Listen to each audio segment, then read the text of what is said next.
அனைவருக்கும் வணக்கம். நான் செந்தாளன். தற்போது புலம்பெயர்ந்த நாடுகளில் நடைபெற்று கொண்டிருக்கிற குழப்பகரமான நிகழ்ச்சி திட்டம், அந்த நிகழ்ச்சி திட்டம் ஒன்று ஏற்கனவே தேசிய தலைவருக்கு ஆய்வுக்குழு, அந்த குழு இந்த குழு என்று சொல்லி ஒரு மூடிய அறைக்கு தேசிய தலைவருக்கான வீர வணக்கம் செய்து பல படுதோல்வி அடைஞ்ச குழுக்கள் ஒன்று சேர்ந்து இப்போது தளபதி பொட்டுவம்மானின் பைலம் மூடுறதுக்கு வெளிக்கிட்டு இருக்கிறார்கள். தளபதி பொட்டுவம்மான் அவர்கள் நேற்று வரைக்கும் உயிரோடு இருக்கிறார். அவருக்கு எந்த பிரச்சனையுமே இல்லை. இது சம்பந்தமான விளக்கம் நான் கூறலாம். இப்போ தற்போது என்னென்னு சொன்னால், தளபதி பொட்டுவம்மான் அவர்களுக்கு வீர வணக்கம் செய்ய வேணும் என்றதில் புலனாய்வுத்துறையை சேர்ந்த நபர்கள் தற்போது இந்திய இலங்கை உளவுத்துறைகளுக்கு நேரடியாக வேலை செய்து கொண்டிருக்கிற நபர்கள் சேர்ந்து தளபதி பொட்டுவம்மான் அவர்களுக்கு வீர வணக்கம் என்ற ஒரு நிலப்பாட்டுகளுக்குள்ள தீவிரமாக முன்னெடுக்கிறான். அப்போ இவர்களின் இந்த ஊடக பேச்சாளர் யார் என்று சொன்னால், ஒட்டுக்குழுக்களின் ஊடக பேச்சாளராக இருக்கிறவர் ரவி என்று சொல்கிறவர்.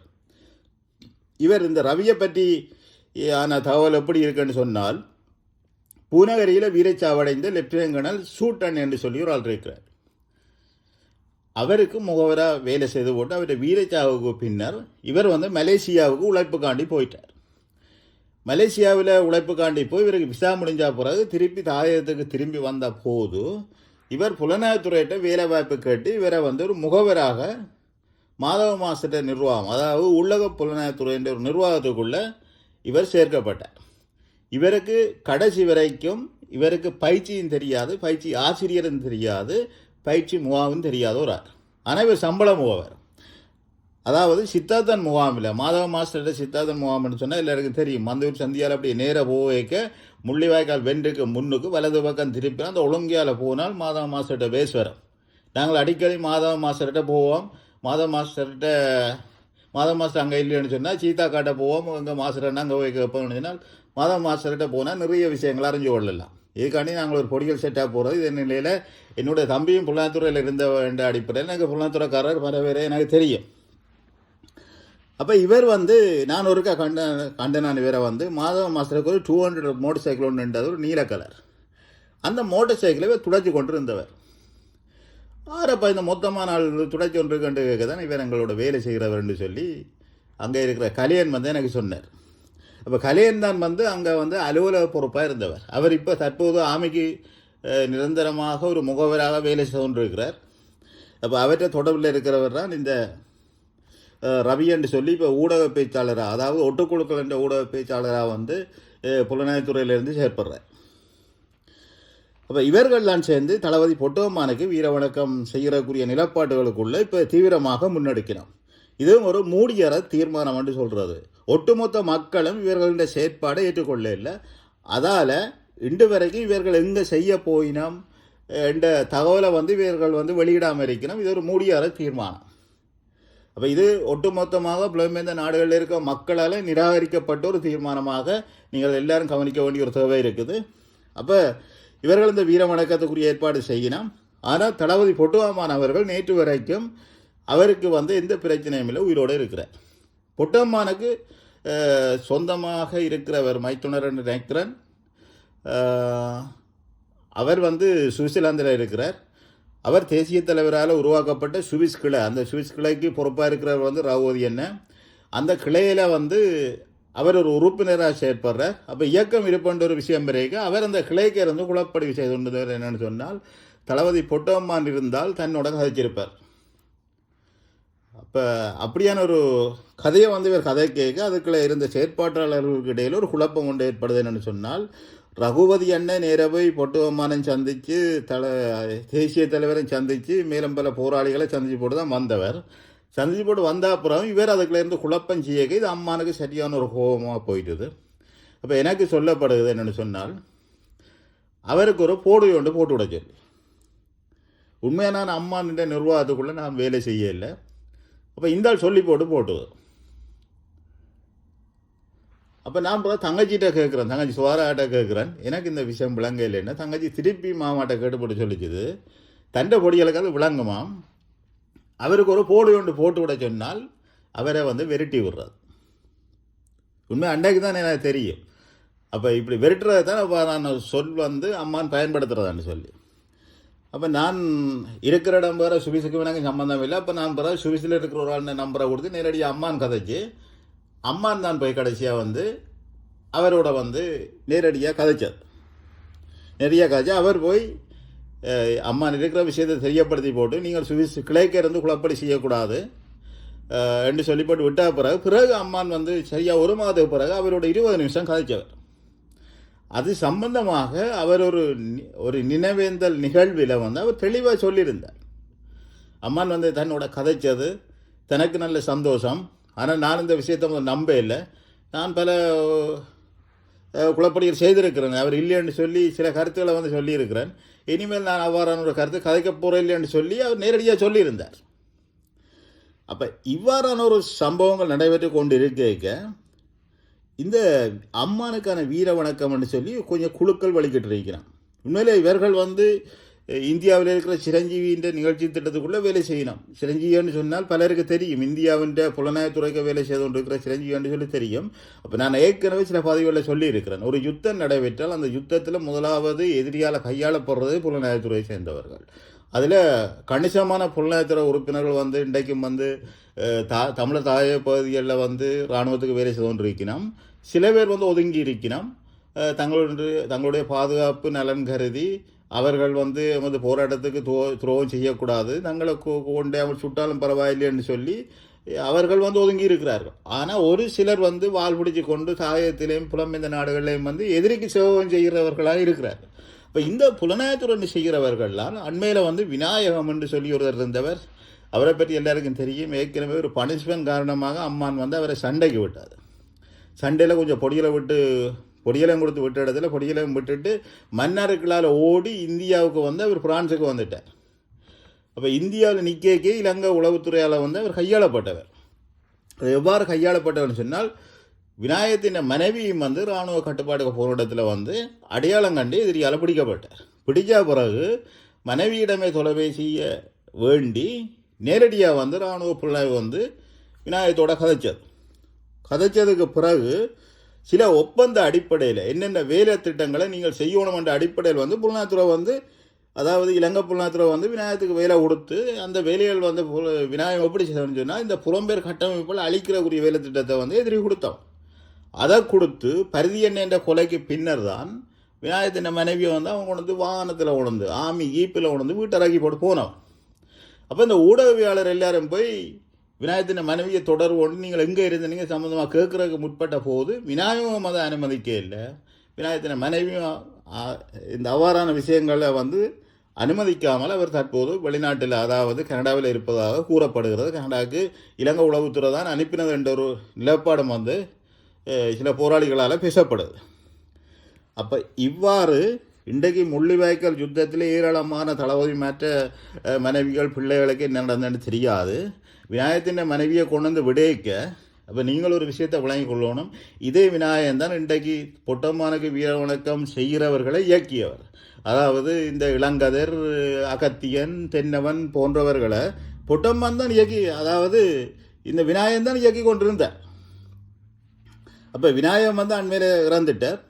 இப்போது வந்து இவர்கள் வந்து தளபதி பொட்டம்மானுக்கு வீர வணக்கம் செய்கிறக்கு வலிக்கிறீனும். அதில் இந்த உத்தரவையர் கதைக்கிற விஷயம் என்னென்னு சொன்னால், அதாவது பொட்டம்மான் எந்த நேரம் தன்னை தற்கொலை செய்கிறதுக்கு அதுக்குரிய ஆயுதத்தோட பொட்டம்மான் தெரிஞ்சவர் என்று சொல்லியும், பொட்டம்மானை வந்து நானும் வந்து 14 ஏப்ரல் உண்மையாக நான் காண இல்லை, கணக்கு 3 பொடிகளோட நம்ம நின்றவர். அவர் புல் தூச்சும் கட்டையில் தன்னை அழிக்கிறக்குரிய ஒரு செயற்பாடும் இருக்கையில், அதாவது பிஸ்டலை கட்டி அதாவது ஷர்ட்டு வெளியில் விட்டுருந்தவர். இதை வந்து நான் அவரோட கண்ணை ஒரு ப்ரௌன் கலர் ஷர்ட்டோட அம்மா நின்றவர். நானும் முள்ளிவாய்க்கால் கடைசியில் வந்தேன். இவங்களெல்லாம் ஓடி தப்பினா அப்புறம் தான் நான் வந்தேன். எனக்கும் சில விஷயங்கள் தெரியும். என்னென்னு சொன்னால், உண்மையில் வெளியேற்றம் என்றது முள்ளிவாய்க்கால் நந்திக்கடலுக்குள்ளால் ஒரு நகர்வை வந்து விடுதலை புலிகள் இயக்கம் மேற்கொண்டார். 2 பிரிவால், அதாவது இரட்டை வாய்க்காலுக்குள்ளால் வந்து லக்ஷ்மண தலைமையிலான ஒரு டீம் வந்து தரவழி ரீதியாக ஊடுருப்பு நடவடிக்கை செய்கிறது. அதே சமநிலையில் வந்து கடலால் தரறக்கிறது. அதாவது புளு ஸ்டார் படகுகளில் வந்து இந்த 9.9 இன்ஜின் வந்து ஏராளமான இன்ஜின்கள் வந்து தயார்படுத்தப்பட்ட நிலையில் வந்து அங்கே வைக்கப்பட்டிருந்த இதுக்குரிய பொறுப்பாக வந்து விடுதலையும் மற்றது ஸ்ரீராமன் தான் அதுக்குரிய ஏற்பாடுகளில் இருந்தவன். நான் ஸ்ரீராமோட சில வேலை திட்டங்கள் நான் செய்திருக்கிறேன். ஆனால் கடைசி கட்டத்துக்குள்ளே நான் வேலை செய்யலை. ஆனால் ஸ்ரீராமன் என்ற வேலை வந்து உண்மையில் வந்து அதுக்குள்ள ஒரு தரரக்கன வேலை திட்டத்தை செய்கிறது தான். அப்போ அந்த ஒரு குறுகிய இடம் தான். அந்த கடலை தாண்டினால் அங்கால எதிரி இல்லை. அங்கால எங்கட போராளிகள், உள்ளுக்கு நுழைக்கப்பட்ட போராளிகள் வந்து பின்தளத்தை பாதுகாப்பாக வச்சிருந்தார்கள். இவர்கள் இந்த முன்தளத்துக்களால் போனால் அங்கால் பின்தள போராளிகள் வந்து அவர்கள் எடுப்பார்கள். அப்போ இவர்கள் எட்டு படகுல போனவர்கள் போனது தான். இதே நிலையில் வந்து லக்ஷ்மணன் டீம் தரையால் போய்க்க லக்ஷ்மணன் டீமுக்கு அடி விழுது. இதான் நடந்த சம்பவம். அப்போ இந்த 2 வகையான ஊடறுப்பு நடவடிக்கை வந்து டைவர்ட்டுக்கு வந்து 2 பக்கத்தால் எடுக்க எதிரியை வந்து நிலகுலையை வைக்கும் என்ற அடிப்படையில் தான் லக்ஷ்மண் என்ற டீம் வந்து வீட்டுக்காரரை போட்டு அடித்து ஒரு அரைக்கட்டத்துக்கு மேலே உடைச்சி அங்கால போயிட்டுது. ஆனால் தரையால் இறங்கினான். இதை வந்து எதிரியை சொல்லியிருந்தான். அதான் விடுதலை புலிகள் 12 படகுகளில் வந்து தங்களுக்கு எதிராக தாக்குதல் நடத்தினார்கள். அவர்கள் சொல்கிறது உண்மைதான். அந்த படகுல போனவர்கள் தாக்குதல் டீம் தான். அன்னையை கொண்டு போனதும் அம்மானை கொண்டு போன டீம் வந்து தாக்குதல் டீம் தான். அதுக்குள்ள கட்டளை அதிகாரியாக வந்து அம்மா தான் போனது. அடுத்ததாக வந்து யசோனியாக்கள் ஸ்ரீராமாக்கள் நின்ற வேறண்ண மாதம் எல்லாரும் போக வழிக்கிட்டு தான் கடலில் வச்சு அடித்தவன். அப்போ அவனுக்கு ஏற்கனவே அந்த பாதை பிடிபட்டு போச்சுது. அப்போ 17ஆம் தேதி அவர்கள், அதாவது 17ஆம் தேதி இரவு இவர்கள் எடுத்த முடிவு வந்து முறியடிக்கப்பட்டது எதிரியால். அப்போ 16ஆம் தேதி இரவு அன்னை அம்மானும் போன நடவடிக்கை வந்து எதிரியால் முறியடிக்கப்படையில் ஆனால் தாக்குதல் நடத்தப்பட்டார். அதற்கு பின்னர் அவர்கள் 28 நாட்கள் தமிழர் தாய பகுதியில் மறைந்திருந்து தான் இன்னும் நாட்டுக்கு போக வேண்டிய சூழல் ஏற்பட்டது. இதில் ஒரு விஷயத்தை மக்கள் தெளிவாக வழங்கி கொள்ளணும். என்னென்னு சொன்னால், நாங்கள் பாலமோட்டையில் இருந்து இப்படியே பின்வாங்கி கொண்டு விரைக்க நாங்கள் எதிரிகளின் ஆலைக்குள்ளே வார பிரதேசத்துக்குள்ளே, எங்களோட கட்டுப்பாட்டுக்குள்ளே முன்னர் இருந்த பிரதேசத்துக்குள்ளே நாங்கள் நிறைய ஆயுத தளபாடங்களும் சில உலர் உணவு பொதிகளும் வந்து அங்கே தாக்கப்பட்டது. இப்போ இது வந்து கடைசியாக வந்த கப்பல்களில் வந்து கொண்டு வரப்பட்ட சாமான். இப்போ 12 கப்பல் அடிக்கப்பட்டாலும் 3 கப்பல் எங்களுக்கு சாமான் வந்தது. அப்போவே இயக்கம் திட்டம் போட்டு நாங்கள் சில காலங்கள் மறைந்து வாழ வேண்டிய ஒரு சூழ்நிலை வரும். அதுக்கேற்ற உணவு பண்டங்களும் தான் அங்கே இருந்து கொள்வனை செய்யப்பட்டது. இதை விட கணனி பிரிவுக்குள்ளே ஒரு செக்ஷன் இருந்தது. இந்த உலர் உணவு பொதிகளை எவ்வாறு செய்கிறது, அதாவது செய்து நீண்ட காலமாக வச்சு சாப்பிடக்கூடிய ஐட்டங்கள் எல்லாம் அவங்க செய்யப்பட்டது. அப்போ இது ஏன் இயக்கம் இந்த வேலை திட்டத்தை செய்தது? சமான காலப்பகுதிக்குள்ளே அண்ணன் எல்லாருக்கும் கூடுதலான போராளிகள் தளபதிகளுக்கு ஒரு விஷயத்தை சொல்லியிருந்தார். சமாதானம் பண்ணுறது எங்களை அழிப்பதற்கான ஒரு சமாதானம். ஆனால் இதில் இருந்து அடுத்த பரிமாணத்தை நோக்கி நாங்கள் போக வேண்டிய சூழ்நிலை எங்களுக்கு ஏற்படும். இதற்கேற்ற மாதிரி எங்களை நாங்கள் தயார்படுத்த வேண்டும். இதை வந்து அண்ணன் தெளிவாக சொல்லியிருந்தார். அதற்குரிய தூர நோக்கு சிந்தனையின் அடிப்படையில் தான் இந்த ஆயுத தளபாடங்கள் எங்களுடைய கட்டுப்பாடுகளுக்குள்ள இருந்து எதிரியால் விடுவிடப்பட்ட பிரதேசங்களுக்குள்ள மறைத்து வைக்கப்பட்டது. இன்று வரைக்கும் அந்த மறைத்து வைத்தவர்கள் தேசிய தலைவரோடு இருக்கிறார்கள் 3 பேர். அப்போ இது சம்பந்தமாக இந்த பக்கங்கள் தெரியாத சில கூட்டங்கள் வந்து எதிரியின் கட்டளைகளை இன்றைக்கு நிறைவேற்றுறதுக்கு வெளிக்கிறார்கள். இன்றைக்கு தேசிய தலைவருக்கு ஆய்வுக்குழு நடத்தினவர்கள்லாம் அம்மானுக்கு ஆய்வுக்குழுவான். ஒரு விடுதலை போராட்டத்தின் இயக்கத்தையும் அதன் புலனாய்வுத்துறை பொறுப்பாளருக்கும் என்ன நடந்ததுன்னு தெரியாமல் ஆய்வு நடத்தினோம் என்று சொன்னால் இவன் புலனாய்வும் இவன் புலனாய்வு எங்கே நிற்கின்றதை நீங்கள் அறியணும். இப்படியானவர்கள் இயக்கத்தில் புலனாய்வுத்துறையாக இருந்திருப்பார்களா? இப்போ இன்றைக்கு மக்களை குழப்பறக்கான முயற்சிகளை செய்கிறார்கள். ஆனால் மக்கள் வெளிப்படையவர். உண்மையில் தேசிய தலைவரும் தளபதி பொட்டுவமான அவர்களும் உயிரோடு இருக்கிறார்கள். இதில் மாற்று கருத்துக்கே இடமில்லை. ஆனால் அவர்கள் வர வேண்டிய காலமும் அதுக்கான சூழ்நிலையும் வந்து எங்களுக்கு சொல்ல தெரியல. ஆனால் நிச்சயமாக அவர்களுடைய வெளிப்பாடுன்றது வரும். அதற்காண்டி இந்த புலம்பெயர்ந்த நாடுகளில் இருக்கிற குழப்பங்களை தீர்க்கிறதுக்காக நாங்கள் இருக்கிறோம்னு சொல்லி விடுறதோ இல்லது வீடியோ எடுத்து கொடுத்து விடுறதோ அவ்வாறு சம்பவங்களோடு நடவா. ஆனால் சில செயற்பாட்டாளர்கள் தங்களுக்கு உதவி செய்கிறவர்களுக்கு தங்களை அடையாளப்படுத்தணும் என்ற அடிப்படையில் நேரடியாக வந்து தங்கச்சி அவர்களை வந்து நேரடியாக அண்ணன் விட்டிருந்தார். அது எவ்வாறு விடப்பட்டேன்னு சொன்னால், ஒரு 45 பேரோ 49 பேரை நேர போய், அதாவது 5 பேராக பார்க்குறக்கூடிய ஏற்பாடு செய்திருந்தார். ஏன்னா பாதுகாப்பு பிரச்சனை. அப்போ இந்த போலித்துபாரான்னு சொல்லி மித்தியா ராஜரத்னம் சொல்லி ஒரு பெண்மணியை கொண்டு வந்து இதுக்குள்ள கொண்டு ஜாயின் பண்ணி தேவையில்லாமல் ஒரு நிகழ்ச்சி திட்டத்தை சில இந்திய உளவுத்துறை என்ற ஊடகங்களும் சில தனிநபர்களும் சேர்ந்து வேலை செய்தார்கள். அதை முறியடிப்பு சம்பவமாக தான் இந்த 45 பேரை பார்க்குறக்குரிய ஏற்பாடை வந்து நேரடியாக இப்போ தங்கச்சியை பாதுகாத்தார், அதாவது தங்கச்சியை போய் பார்த்தார்கள். அப்போ இதில் வந்து சில பேர் என்னச்சுன்னா மாவீரர் நாளுக்கு தங்கச்சியின் உறவரைக்கும் அந்த படத்தில் வந்ததுக்கும் தங்கச்சிக்கும் தொடர்பு இல்லைன்னு சொல்லினோம். அது உண்மையிலே உருமறைப்பு செய்யப்பட்டு தான் வந்தது. இன்று வரைக்கும் தங்கச்சியின் உண்மையான தோற்றமான படம் வந்து எங்கேயுமே வெளிவர இல்லை. அது உருமறைப்பு செய்யப்பட்டு தான் வருகிறது. அதை ஒரு தூரநோக்கு சிந்தனையோடு இவர்கள் பார்க்கணும். ஆனால் மாவீரர் நாள் உரையில் வந்த விஷயம் வந்து உண்மைதானே, அதே நீங்கள் விளங்கிக் கொள்ளணும். இவ்வாறான அறிக்கை எந்த ஒரு அரசியல்வாதியோ இல்லை புலம்பெயர்ந்த நாடுகளில் இருக்கிற போலி புலிகளால் வந்து வெளியிடப்பட்டதா இல்லை. அந்த அறிக்கையில் சொல்லப்பட்ட விஷயம் என்ன? அப்போ நீங்கள் அதில் தெளிவடையோம். இதுக்கு பின்னால் தங்கச்சியை இயக்குறது யார்? இன்றைக்கு வந்து தங்கச்சி என்னோட மனந்தொந்து கழிச்ச ஒரு விஷயம் ஒன்று இருக்கு. இந்த தங்களுக்கு பாதுகாப்பில் முன்னர் இருந்து விலத்தியவர்கள்லாம் இந்த வெளிநாட்டில் இருக்கிறார்கள் என்றும் அவர்களோடு தாங்கள் கதைச்ச இடத்துல அவர்களின் மனநிலையில் தங்களுடைய அப்பா வந்து இறந்து விட்டார் என்ற ஒரு நிலப்பாட்டுக்கமாக இருக்கிறான். அப்போ அவர்களை எனக்கு சொன்ன விஷயம் என்னன்னு சொன்னால், தான் வந்தால் அப்பான்ற வரலாறு மாறிவிடுவான். அப்போ நீங்கள் இதுக்குள்ள வரக்கூடாது, நாங்கள் வரவும் விடமாட்டோம் என்று சொல்லி தனக்கு நேரவே சொல்லி நம்மாமான்னு சொல்லி தங்கச்சி சொல்லுது. அப்போ இதில் ஒரு விஷயத்தை பார்க்கணும் என்னென்னு சொன்னால், தேசிய தலைவர் இறந்து விட்டார்கள்னு சொல்லி வேண்ட மனநிலையில் அவ்வாறான நிலப்பாடுகளுக்குள்ள இந்த ஓடி வந்தவைக்கு இருக்குது. ஆனால் தங்கச்சி என்பதை உறுதிப்படுத்தினான், தங்கச்சி துவாரகா என்பதை உறுதிப்படுத்தினோம். ஆனால் நீ வரக்கூடாது, இதுக்குள்ளே நீ இந்த செயற்பாடுகளுக்குள்ளே வரக்கூடாது.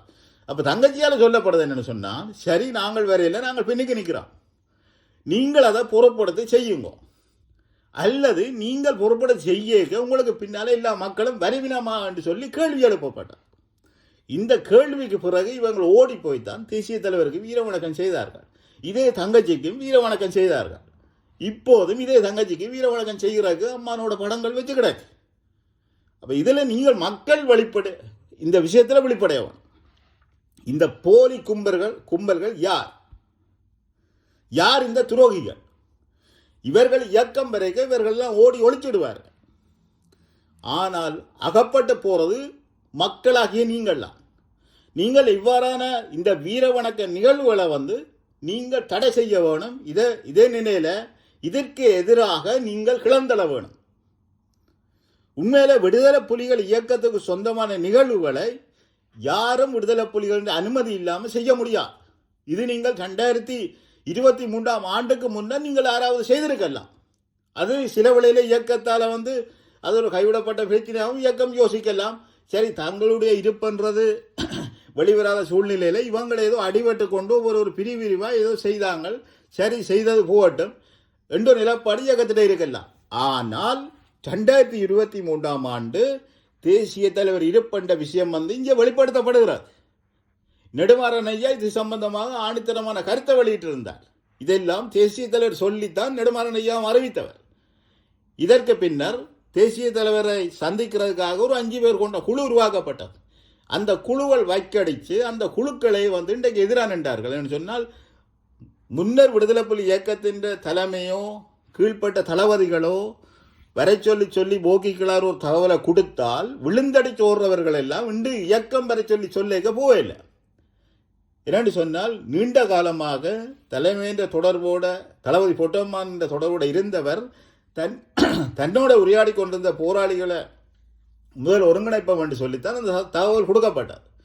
அந்த தகவல் கொடுக்கப்பட்ட இடத்துல தளபதி பொட்டுவம்மான் அவர்கள் 3 பேரோட கதைச்சிருக்கிறார், அந்த 5 பேர்.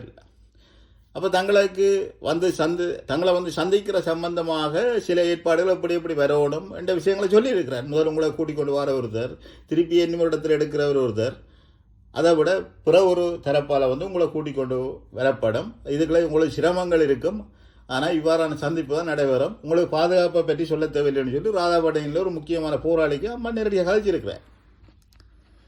அதன் அடிப்படையில் கடைசியாக 2 பேர் தான் மிஞ்சினது தேசிய தலைவரையும் அம்மானை சந்திக்கிறதுக்கு ஒரு ஏற்பாட்டுக்கு. மற்ற 3 பேரும் வந்து விட்டுட்டு ஓடிட்டார்கள். என்னென்னு சொன்னால், அந்த 3 பேரும் வந்து அதுக்குள்ளே அந்த 5 பேரில் 3 பேர் வந்து பிள்ளையானவர்கள். அதில் ஒருத்தர் வந்து இப்போது அவற்றை மனைவி வந்து எதிர்த்தரப்போட ரவுதிக்கு எதிரான சுவிஸ்கிளையோட வேலை செய்து கொண்டு இருக்கிறார். இவர் வந்து ரவுதி அண்ணியோட ஒட்டினோன்னு தகவல் எடுக்கிற காண்டில் இருக்கிறார். அவரோட சேர்ந்து இப்போ இந்தியா உளவுத்துறையால் பிடிக்கப்பட்டு இந்தியா உளவுத்துறையால் கையாளப்பட்ட ஒரு நபரும் வந்து அவரோட ஒட்டி இருக்கிறார். அப்போ இதுக்கெல்லாம் தகவல் எடுப்பு தான் நிற்கணும். அப்போ இதில் வந்து என்னென்னு சொன்னால் உண்மையிலே இருப்போடு சம்பந்தப்பட்டு தகவல் அறிஞ்சவர்கள் வந்து ஒதுங்கி இருக்கிற காரணம் என்ன சொல்லணும்னு சொன்னால் ஒதுங்கி இருந்தோண்டு அவர்கள் வந்து நேரடியாக வந்து வேலை செய்யட்டும். அது வரைக்கும் நாங்கள் எந்த ஒரு வேலையும் செய்யக்கூடாதுன்னு சொல்லி மக்களை குழப்புறதுக்கு வழிகிடையினோம். உண்மையிலே இருப்பு சம்பந்தப்பட்ட விஷயங்களை தெரிஞ்சவர்கள் பலர் தாங்களாக முன்னின்று சில வேலை திட்டங்களை முன்னெடுக்கிறதுக்கான சூழ்நிலை இல்லை என்றால் அன்னையும் அம்மானும் வந்து தளபதி, அதாவது இவர் எங்கட சுவிஸ்கில் தற்போது பொறுப்பாக இருக்கிற ரவுதி அவர்கிட்ட சொல்லிவிட்ட விஷயம் என்னன்னு சொன்னால், நீங்கள் போய் உங்களை ஒரு மக்கள் பிரதிநிதிகளாக தானே நீங்கள் வந்த நீங்கள் எங்களை சந்திக்கிறதுக்கு என்னென்னு சொன்னால் 55 பேருக்கு மேலே ரவுதி அவர்கள் போய் நேரடியாக தேசிய தலைவர் இருப்பண்ட விஷயத்தை நீங்கள் அறிஞ்சு போட்டு வந்தால் நாங்கள் எல்லாரும் சேர்ந்து வேலை செய்வோம்னு சொல்லி தான் அனுப்பினவர். இப்போ இதில் வந்து அனைத்துலக தொடர்வோம் என்று சொல்லி முக்கியமான நபர்கள் இதுக்குள்ள இருக்கிறார்கள். அனைத்துலக தொடர்வோம்னு சொன்னால் மக்களுக்கு நாங்கள் இதுக்குரிய விளக்கம் தரத்தவையில் நினைக்கிறேன். உண்மையில் முந்தைய கிட்டண்ணியால் வந்து நாடுகளுக்கு இடையில் ஒவ்வொரு கிளைகள் உருவாக்கப்பட்டது. தமிழர் ஒருங்கிணைப்பு குழுவன்னு சொல்லி அந்த தமிழர் ஒருங்கிணைப்பு குழுவை கையாண்டது வந்து அனைத்துலக தொடர்போவா. இது 2009ஆம் ஆண்டு எமது இன விடுதலை போராட்ட ஆயுத மௌனிப்புக்கு பின்னர் இந்த பொறுப்புகளில் இருந்தவர்கள் பருதி என்ன சுடப்பட்டார். அதுக்கு பிறகு வந்து மற்றவர்களெல்லாம் ஓடி தப்பி விட்டார்கள். அப்போ ஓடி தப்பின பிறகும் அது வந்து ஓடி தப்பினார்களா அல்லது இலங்கை அரசாங்கம் அவர்களை விலத்தி விட்டு தங்களுடைய ஆளுகைக்குள்ள கேபிக்களால் கையாளுறக்காண்டி வேறையாக்களை போட்டு செய்து கொண்டு சொல்லி மக்கள் மத்தியில் 2 பேர் விமர்சனம் இருக்குது. அதன் அடிப்படையில் இந்த அனைத்துலக தொடர்பம் என்று சொல்லி இந்த நாடுகள், அதாவது நாடுகளுக்கு இருக்கிற கிளைகளை கையாண்டு இருக்கிறவர்கள் இவர்களையும் சேர்ந்து தான் ரவுதி எண்ணெய் அவர்களை விட்டார். அப்போ ரவுதி எண்ணெய்க்கு பொறுப்பு கொடுத்தையோட ரவுதி எண்ணெய் என்பவர் வந்து உண்மையில் சுவிஸ் கிளைக்குரிய பொறுப்பாளர். அவரைத்தான் எல்லா கட்டமைப்புகளையும் மக்களும் ஒருங்கிணைக்க சொல்லி அன்னையால் பணிக்கப்பட்ட ஒரு சூழ்நிலையில் வந்து உண்மையில் சுவிஸ் கிளைக்கு பொறுப்பாக இருக்கிறது வந்து அனைத்துலக தொடர்வோம். இப்போ இந்த அனைத்துலக தொடர்பாக்காரர் வந்து தங்களை கூப்பிடல இதுக்குள்ளேன்னு சொல்லி அவையில் சேர்ந்தால் இப்போ நிராகரிப்பு வேலை திட்டத்துக்குள்ள தீவிரமாக இந்த குழப்பங்களுக்குள்ளே ஈடுபடினோம். ஆனால் அவைக்கு தெரியும், தேசியத்தில் இருக்கிற விஷயம் வந்து அவைக்கு தெரியும். என்னென்னா அவர்கள் கடந்த 2009க்கு பின்னர் பல மில்லியன் ரூபாய் காசும் மோசடி செய்தவர்கள். அதாவது உள் நடவடிக்கை வெளி நடவடிக்கைன்னு சொல்லி செய்து முடித்த வேலைன்னு சொன்னால் மக்களுக்கு தெரியும் என்னென்ன வேலை செய்தவைன்னு சொல்லி. இந்த விடுதலை போராட்ட வரலாற்றில் 33 ஆண்டுகால தேசிய தலைவர்கிட்ட வரலாற்று முக்கியத்துவமாக இந்த தாக்கு நடவடிக்கையில் ஒரு திரும்ப கூடவோ அல்லது அரசியல் ரீதியாக மக்களை சரியான நிலப்படுத்தக்கூடிய ஒரு வேலை திட்டமோ செய்யாதவர்கள். இவர்கள்லாம் தற்போது இப்போ கூட்டாட்சி என்று சொல்லி தமிழ் தேசிய மக்கள் முன்னணியை வச்சு இயக்கி கொண்டிருக்கிறான். கூட்டாட்சி என்றது சர்வதேச விசாரணை பொறிமுறையை நீத்து போக செய்து கொலையாளிகளை நீதிபதிகளாக்கி இலங்கை ஒற்றையாட்சிக்குள்ள தமிழர்களை முடக்கி மீண்டும் தமிழர்களுக்கு எதிரான கட்டமைக்கப்பட்ட இனப்படுகொலைகளை தீண்டுறதுக்காக இந்த தமிழ் தேசிய மக்கள் முன்னணியை வச்சுக்கொண்டு இவர்கள் கூட்டாட்சி என்று சொல்கிறார்கள். அப்போ இவர்களை பற்றி வடிவ தெளிவாக விளங்கிக் கொள்ளணும். இயக்கம் வெளியில் வரைக்க இவர்களுக்கு மரண தண்டனையா என்ன தண்டனை என்றது உங்களுக்கே விளங்கும். இன்றைக்கு 33 வருஷகால போராட்ட வரலாற்றில் தமிழீழம்தான் இறுதி தீர்வென்ற அடிப்படையில் இந்த போராட்டங்கள் முன்னெடுக்கப்பட்டது. அந்த போராட்டங்களுக்கு மாறாக இன்றைக்கு வந்து உள்ளக பொறிமுறை என்ற தீர்மானமும் கூட்டாட்சி என்ற தீர்மானத்துக்குள்ள இந்த புலம்பெயர் நாடுகளில் இருக்கிற சில திருட்டு கூட்டங்கள் வந்து இவ்வாறான தமிழக அரசியலை வந்து எங்கே கொண்டு விட்டிருக்கிறார்கள் என்றதையும் மக்களாகி உங்களுக்கு விளங்கும். ஆனால் இந்த தேசிய தலைவருக்கான வீரவணக்கம் செய்தவர்களையும் தளபதி பொட்டோமான் அவர்களுக்கு வீரவணக்கம் செய்ய துடிக்கிறவர்களும் வந்து மக்கள் மிகவும் ஒரு அவதானத்தோடு இருக்க வேண்டிய பொறுப்பும் கடமையும் இருக்குது. இவ்வாறான செயற்பாடுகளை வந்து நீங்கள் உடனடியாக நிராகரிக்க வேண்டும். இதுக்கு எதிராக கிளர்ந்தெழுந்து ஆர்ப்பாட்டங்களில் ஈடுபட வேண்டும். இதனை முற்றுமுழுதாக நீங்கள் நிராகரிக்க வேண்டும். இதே நிலையில் கடற்படை என்று சொல்லி 3 பிரிவாக வந்து பிரான்ஸ் நாட்டில் இயங்கி கொண்டிருக்குது. அதில் ஒரு பிரிவும் வந்து நாளைய தினம் வந்து ஸ்ரீராம் அவர்களுக்கு வீரவணக்கம் செய்கிறதுக்கு முயற்சி செய்கிறார்கள். ஸ்ரீராம் வந்து முக்கியமான ஒரு தியாகத்தை செய்தவர். தேசிய தலைவர்கிட்ட இருப்போடு சம்பந்தப்பட்டு தேசிய தலைவர்கிட்ட இந்த உயிரையும் தளபதி பொட்டுவமானவற்றை உயிரையும் பாதுகாக்கிறதுக்கு ஒரு கடல் தாக்கு நடவடிக்கை, அதாவது சிறுகடல் நீரறிக்களால் அவர்களை வெளியேற்ற நடவடிக்கையும் 2ஆம் கட்டமாக தாங்களும் வெளியேறக்கூடிய நடவடிக்கையில் வந்து அவர்கள் வீரச்சாவடைஞ்சு விட்டார்கள். அவ்வாறான தியாகிகளை வந்து கொச்சப்படுத்தும் முகமாக இந்த விடுதலை புலிகள் இயக்கம் என்ற இருப்புக்கு பின்னர் வந்து இவர்கள் திட்டமிட்டு விடுதலை புலி இயக்கத்துக்கு எதிராக செய்யப்படுற நிகழ்வாக இது கருதப்படும். விடுதலை புலிகள் இயக்கத்துக்கு சொந்தமான நிகழ்வையோ விடுதலை புலிகளின் தளபாடங்களையோ விடுதலை புலிகளின் சின்னங்களையோ பயன்படுத்துறதுக்கு எவருக்குமே அனுமதி இல்லை. அது விடுதலை புலிகளுக்கு தான் சொந்தம். அந்த அடிப்படையில் இவ்வாறான நிகழ்வுகள் அனைத்துமே விடுதலை புலிகள் இயக்கத்தால் நிராகரிக்கப்படும் என்றதை கூறிக்கொண்டு இவ்வாறான வேலைத்திட்டங்களில் ஈடுபடுறவர்களை உடனடியாக மக்களாகிய நீங்கள் நிராகரிக்க வேண்டும் என்றதையும் கூறிக்கொண்டு இத்துடன் இதை நிறுத்திக் கொள்கிறேன். திரும்பவும் சில பதிவுகள் வரலாம். நன்றி, வணக்கம்.